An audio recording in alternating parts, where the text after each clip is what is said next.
Monde numérique. Bonjour Julien Villeray. Bonjour Jérôme. On se retrouve comme chaque mois dans Monde Numérique en partenariat avec EDF et on se retrouve ce mois-ci au cœur de Vivatech. En chair et en os. En chair et en os, absolument. Nous sommes sur le village EDF, oui. C'est-à-dire c'est votre stand ici à Vivatech qui est immense.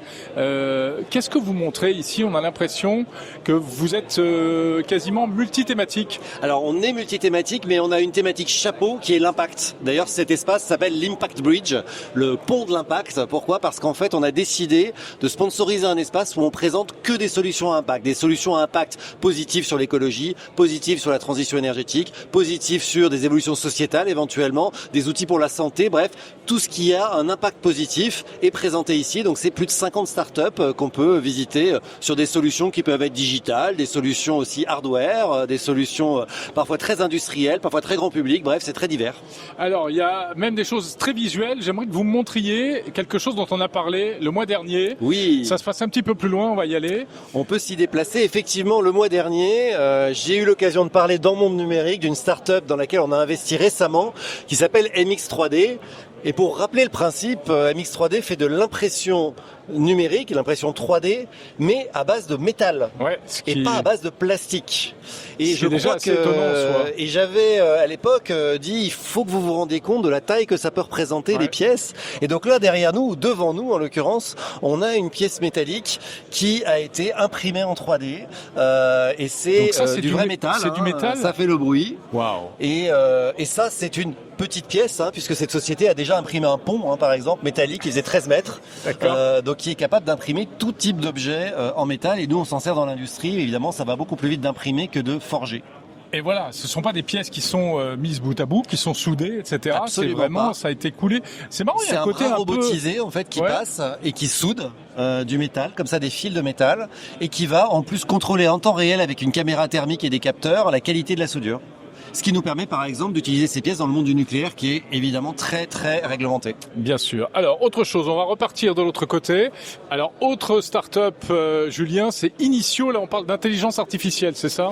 Exactement. Alors Initio en fait c'est une société qui a développé une solution logicielle qui permet d'identifier des terrains par exemple sur lesquels on pourrait poser des panneaux solaires. Et donc ça demande évidemment pas mal de données, donc tout type de données qui sont agrégées dans cette base de données, des algorithmes qui vont utiliser ces données pour pouvoir recommander à des développeurs solaires, par exemple, si je prends l'exemple d'EDF Renouvelable, les meilleurs terrains pour pouvoir installer du solaire sans avoir à, avec son papier, son crayon et son cerveau, avoir à contacter tout un tas de propriétaires, par exemple. Mais quand on parle de données, c'est quel genre de données? Alors, il y a énormément de données qui sont dans la base de données, mais c'est peut-être toi qui en parlera le mieux, si tu veux nous expliquer. Allons-y, allez. Donc c'est Thomas Moulia de Initio. Absolument, je suis le CEO et l'un des fondateurs d'Initio. Donc comme le disait très bien, comme c'était parfaitement formulé, Julien, le sujet derrière est de collecter des données qui vont être en open data, donc en API. Ici, donc des données très publiques du type géospatial auxquels tous les développeurs ont accès. Et après d'autres types de données qui sont publiques mais beaucoup plus complexes à agréger, du type données texte avec des corpus de texte qui sont disponibles partout sur le web. Donc nous, notre capacité à la fois les scraper à grande échelle, les lire automatiquement. Là, dans ce cas, ça fonctionne très bien et c'est des données qui sont différenciantes par rapport au reste du marché.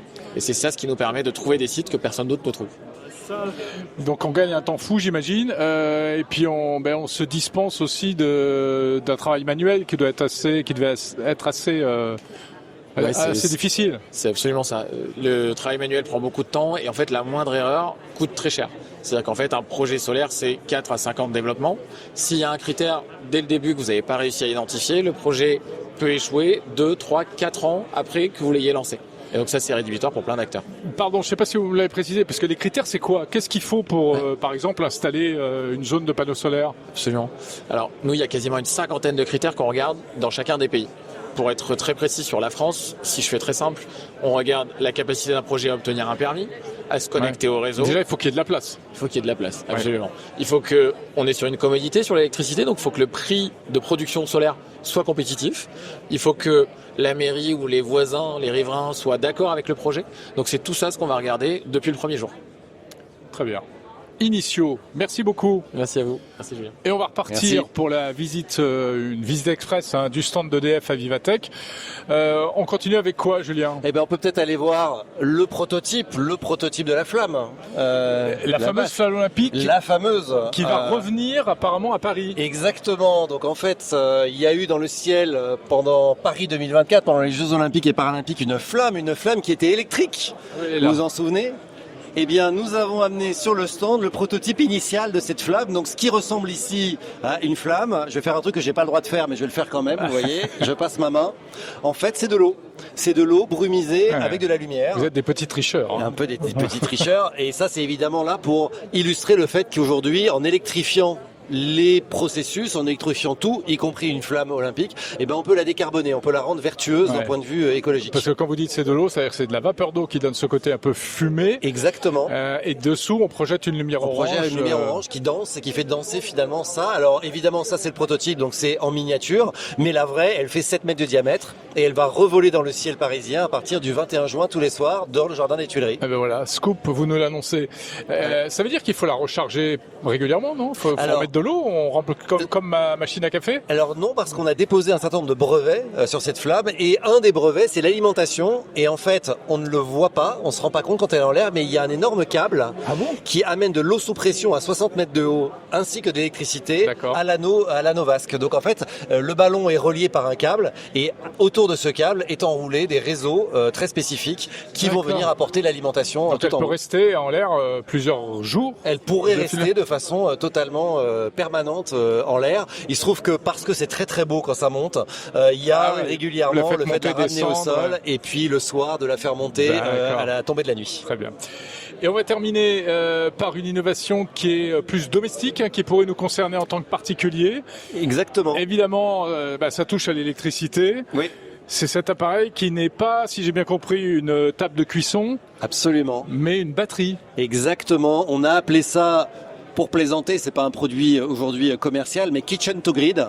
Et donc ça, c'est un meuble de cuisine d'une marque suédoise que l'on connaît bien. Donc on pourrait imaginer avoir chez soi. À l'intérieur de ce meuble de cuisine, il peut y avoir là des casseroles et là des assiettes.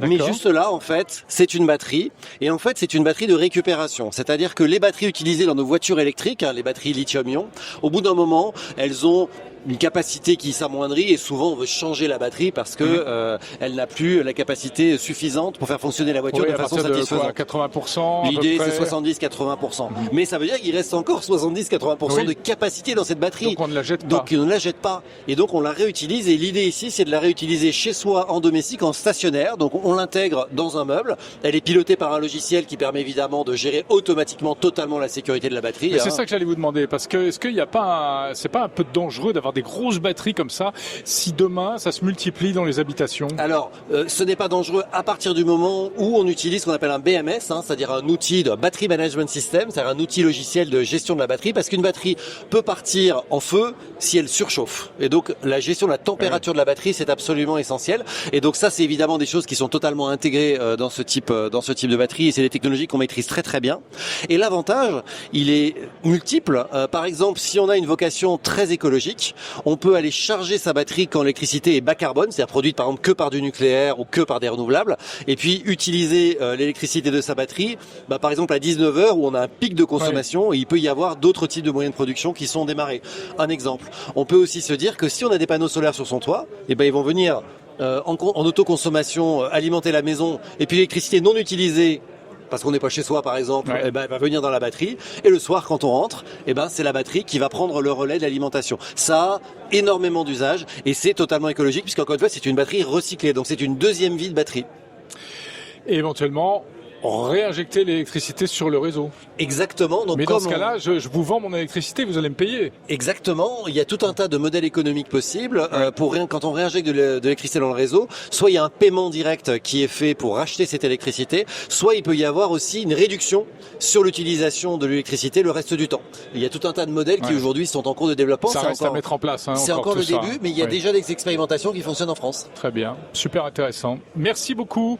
Julien Viret, directeur de l'innovation d'EDF au cœur de Vivatech 2025.